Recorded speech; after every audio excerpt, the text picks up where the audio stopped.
Welcome back to Who Was My Dad? We're going to do something a little different today.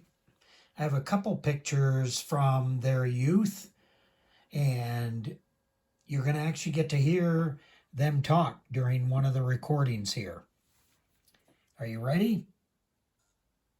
Prague too? Yes, oh sure. Yeah, It's the only time we've been in Prague, that's right? right. It was still smoldering.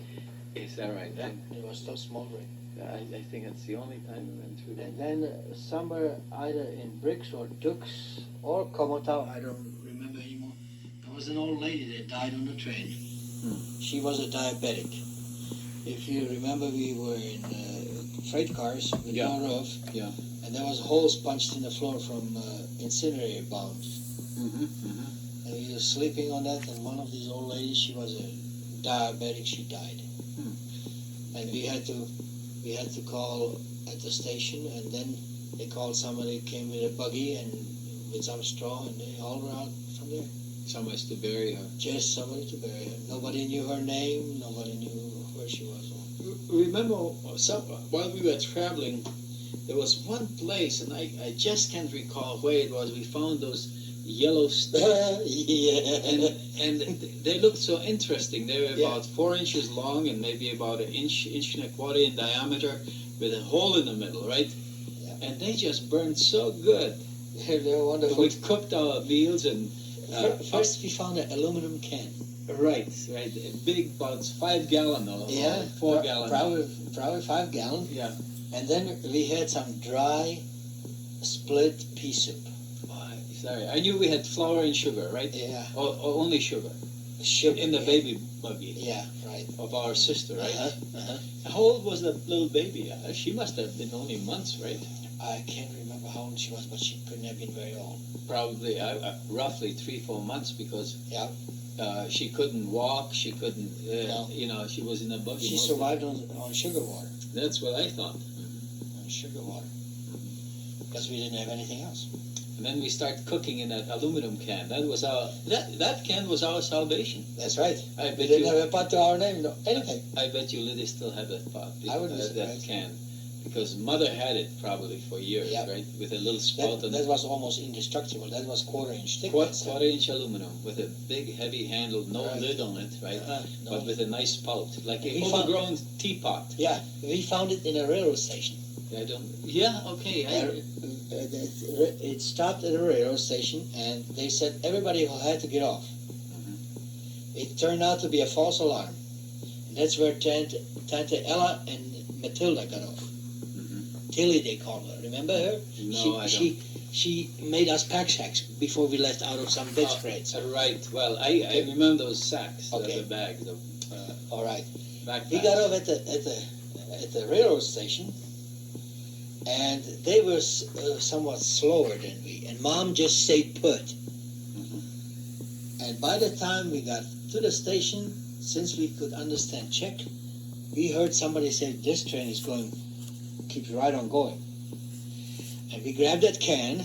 We found it there somewhere in some place, I can't remember where, and we were running back. But by this time, Ella and Matilda were gone. Did they ever get reunited? No. Mom never No. found them. Yeah, she did find Oh, them. she Yeah, did. She I did see. find them. Yeah, she lived in West Germany somewhere. And we had the can, and we had the instant soup, or it was not instant. It was just somehow preserved In cubes. In cubes. Yeah, you had to Yeah. break it and dissolve it in water and that's cook right, it. right. And the next stop, we stopped somewhere close to Karlovy Vary.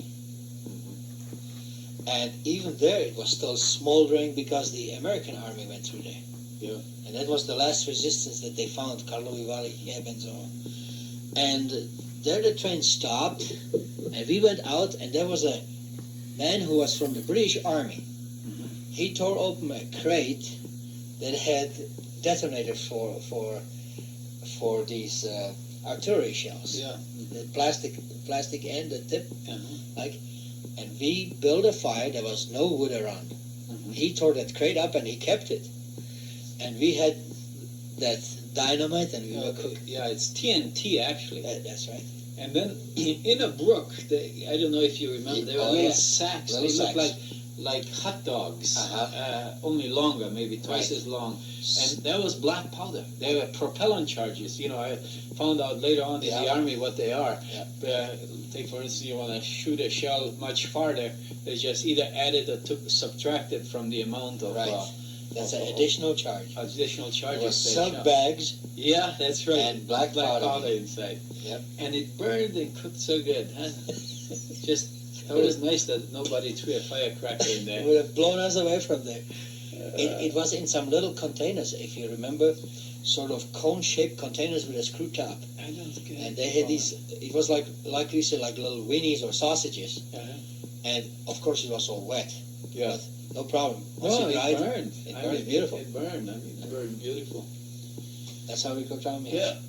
So then we got to this Kirchberg, right? That was the end of the no man's land, or a few miles down the road, and that was up.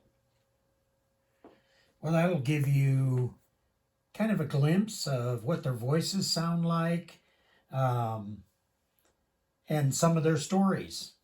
And that's pretty much how they heated their food, was using charges from guns, black powder tubes, you name it. Just kind of a fun story. Like and subscribe.